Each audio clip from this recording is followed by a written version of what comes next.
हज़रत इब्राहीम अलैहिस्सलाम की आदत मुबारका थी कि रात का खाना कभी अकेले नहीं खाते थे, किसी न किसी को ज़रूर मदऊ फरमा कर खाना नोश फरमाते थे। एक रात हसब आदत आप किसी मेहमान का इंतज़ार कर रहे थे कि किसी ने दरवाजे पर दस्तक दे दी। आपने दरवाज़ा खोला तो देखा वहाँ एक उसी साल का बूढ़ा था। उसने कहा कि मुझे कुछ खाने को दे दो, मुझे बेहद भूख लगी है।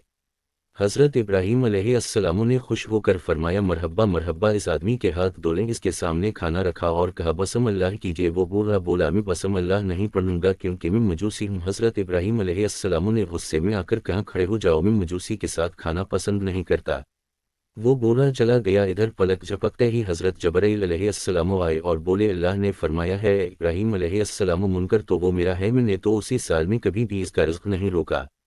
उसी साल से वो मेरी नाफरमानी कर रहा है, मुझे नहीं मानता, मुझ पर ईमान नहीं लाता, लेकिन इसके बावजूद उसी सालों में मैंने एक दिन भी इसको भूखा नहीं सो लिया। हज़रत इब्राहीम अलैहिस्सलाम ये सुनते ही इस मजूसी के पीछे दौड़े। थोड़ी दूर गए थे तो वो मिल गया। आप अलैहिस्सलाम ने फरमाया, ऐ अल्लाह के बंदे, मुझे मुआफ़ कर दो और मेरे साथ चल कर खाना खा लो।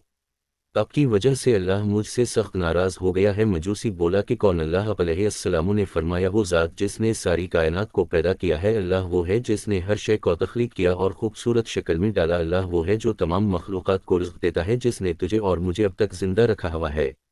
मजूसी हज़रत इब्राहीम अलैहिस्सलाम की ये बात सुनकर रोने लगा और बोला, क्या कहने हैं तेरे रब के? अल्लाह के बंदे, तेरे रब का तो अखलाक बहुत आला और अजीम है। मैं इतने प्यार करने वाले अजीम रब पर ईमान लाता हूँ। चुनांचे उसने कलिमा पढ़ा और अल्लाह पर ईमान ले आया।